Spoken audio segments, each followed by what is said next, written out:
Hello friends, मैं हूं Shubhangi and welcome to informative source.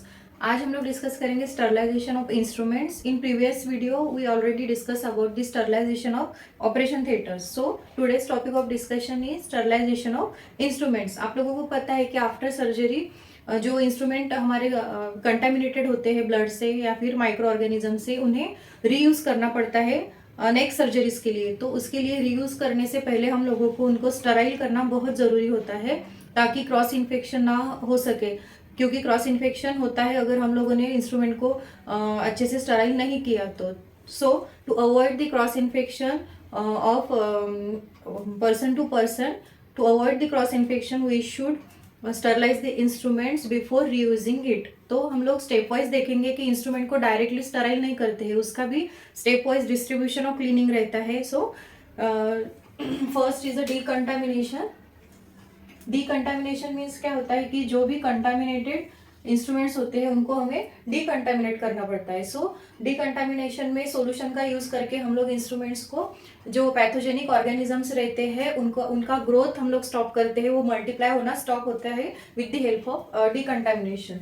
So decontaminate instruments in 0.5 chlorine solution for 10 minutes। हम लोगों को आफ्टर सर्जरी सॉल्यूशन बनाना पड़ता है क्लोरीन का 0.5% का, उसमें इंस्ट्रूमेंट्स 10 मिनट्स के लिए रखना पड़ता है। After that we clean the instrument. Second step is cleaning the instrument. Cleaning and scrubbing करते हैं इंस्ट्रूमेंट्स का with the help of soap and water. Soap and water के सॉल्यूशन आते हैं।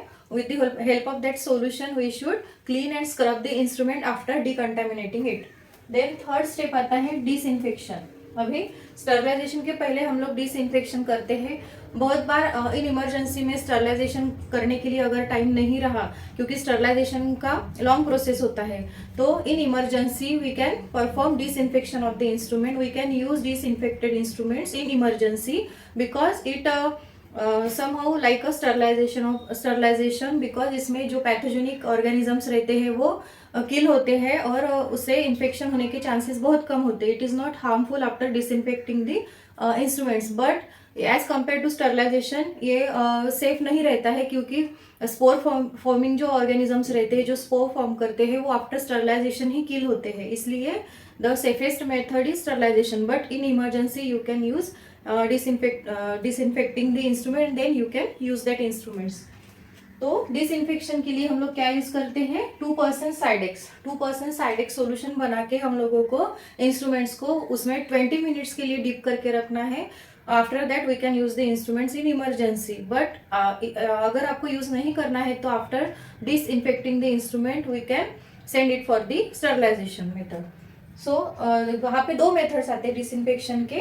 2% साइडेक्स में आप डिप करके रख सकते हैं for 20 minutes and another method is boiling. Boiling भी आप लोगों को 20 मिनट्स करना होता है। जो बॉयलर आते हैं इलेक्ट्रिक बॉयलर, वो ऑपरेशन थिएटर्स में अवेलेबल रहते हैं। उसमें आप लोग 20 मिनट्स इंस्ट्रूमेंट को after cleaning and scrubbing 20 minutes के लिए उसमें बॉइल करना पड़ता है। So it will be disinfect after that.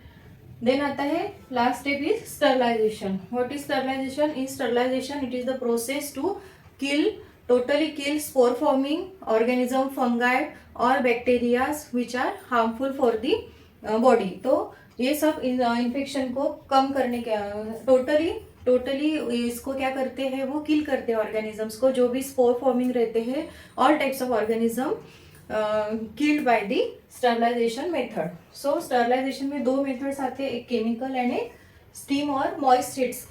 तो केमिकल में क्या आता है, साइडेक्स का यूज करते हैं केमिकल में भी।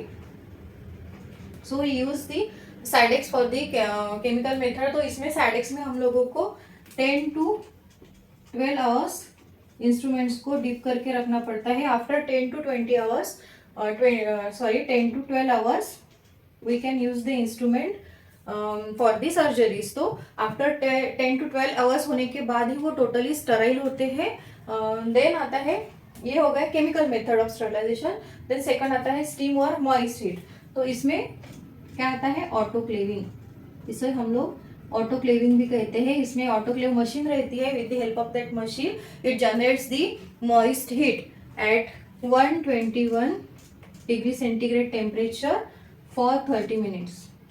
30 मिनट्स हम लोगों को इसे स्टीम में रखना पड़ता है और उसका पावर कितना रहता है, pressure IBS pound, 15 IBS pound रहता है उसका प्रेशर।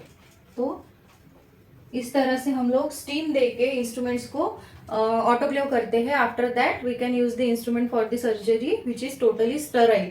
तो ऑटोक्लेविंग में जो है वो 30 मिनट्स लगते हैं और with the help of moist and steam के द्वारा जो स्पोर फॉर्मिंग ऑर्गेनिजम्स रहते हैं वो पूरे किल होते हैं, क्योंकि स्टीम का जो प्रेशर रहता है वो बहुत ज़्यादा रहता है। With the help of that pressure जो भी स्पोर फॉर्मिंग ऑर्गेनिज्म रहते हैं, जो स्पोर्स रहते हैं, वो हिट को जल्दी से मीन्स हिट की वजह से वो जल्दी से किल नहीं हो सकते, बट इन ऑटोक्लेव सिर्फ ऑटोक्लेव में ही वो हम लोग किल कर सकते हैं with the help of that steam.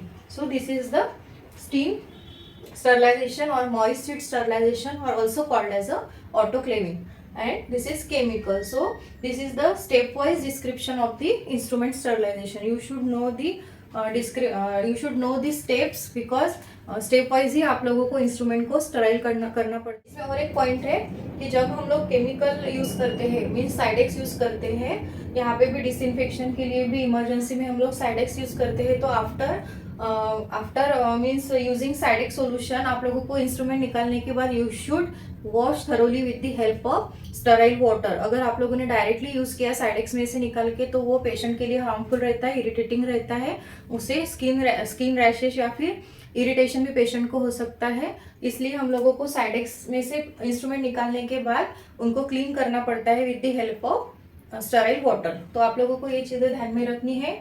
So step wise क्या है instrument sterilisation? First is a decontamination, second is cleaning and scrubbing, then आता है disinfecting it, and then sterilisation. अगर स्टेप वाइज आप लोगों ने स्टरलाइजेशन किया तो वो टोटली 100% स्टराइल हो जाता है, which is very safe for the patient. Thank you for watching my video. Bye bye.